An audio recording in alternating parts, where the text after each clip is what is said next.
నా నా పేరు శివనాగేశ్వరరెడ్డి, కొమ్మ శివనాగేశ్వరరెడ్డి. కొత్తపల్లి. ఈ భూమి విస్తీర్ణము 5 ఎకరాల 19 చెట్లు. సామెనకు 78 చెట్లు ఉన్నాయి. 680 చెట్లు ఉన్నాయి తోటేస్తున్నా.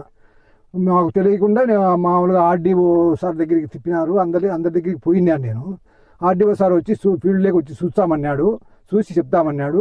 తెలియకుండానే వచ్చి ఆర్డీఓ పర్మిషన్ అని చెప్పి దౌర్జన్యంగా వచ్చి చెట్లు పీకినారు.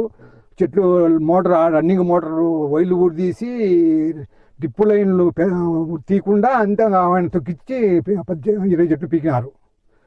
వైర్లు కూడా తీసి డిప్పు లైన్లు తీయకుండా అంతే ఆయన తొక్కిచ్చి 20 చెట్లు పీకినారు. అది న్యాయం చేయాలా, లేకుంటే మాకు ఆత్మహత్య శరణ్యం. కేసు పోయినాము. కేసు పోతే మామూలుగా తీసుకోలేదు కేసు. మళ్ళీ మేము వేరే వాళ్ళ దగ్గర పోయి చెప్పించింటే తీసుకుంటామన్నాడు. అతను మళ్ళీ పోయినాము తీసుకోమని చెప్తే వాళ్ళకి ఫోన్ చేసినాడు.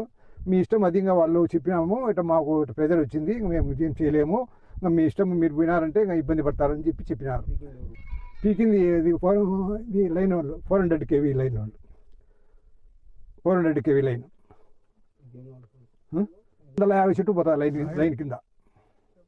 250 చెట్లు లైన్ కింద 340 చెట్లకు గుర్తులు వేసినారు.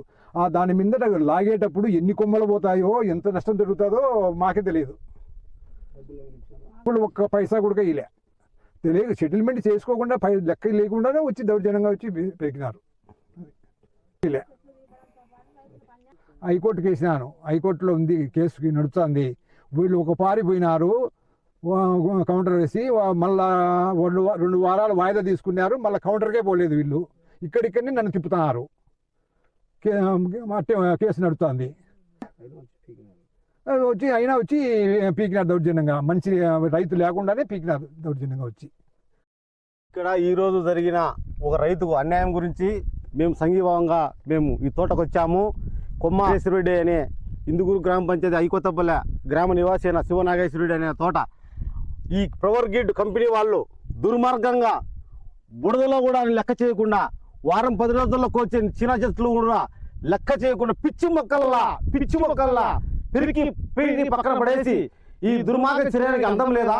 ఈ ఆర్డీఓ గారు ఎలా పాస్ చేస్తారండి బిల్లు? ఆయనకు ఇంజక్షన్ ఇచ్చారంటే వాళ్ళకి ఇచ్చామని 2 సార్లు ఆర్డీఓ గారికి నేను కూడా వెళ్ళాను రైతు తోట.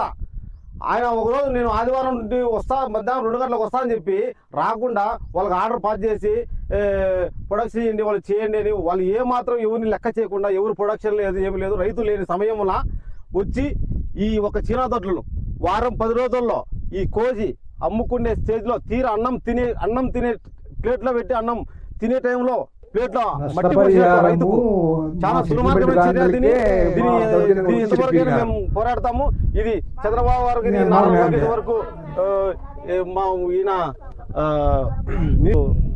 మినిస్టర్ వారికి వీళ్ళందరికీ చేరేంత వరకు మేము ఈ పోరాటం సాగనిస్తాము. దీని ఏమైనా సరే చర్యను మేము అరికట్టి అడ్డుకొని మా ప్రాణాలు లెక్క చేయకుండా సరే మేము న్యాయ పోరాటం చేస్తామని ఈ సభాముఖంగా ఈ 3వ తెలియజేయడం జరిగింది. నమస్కారములు.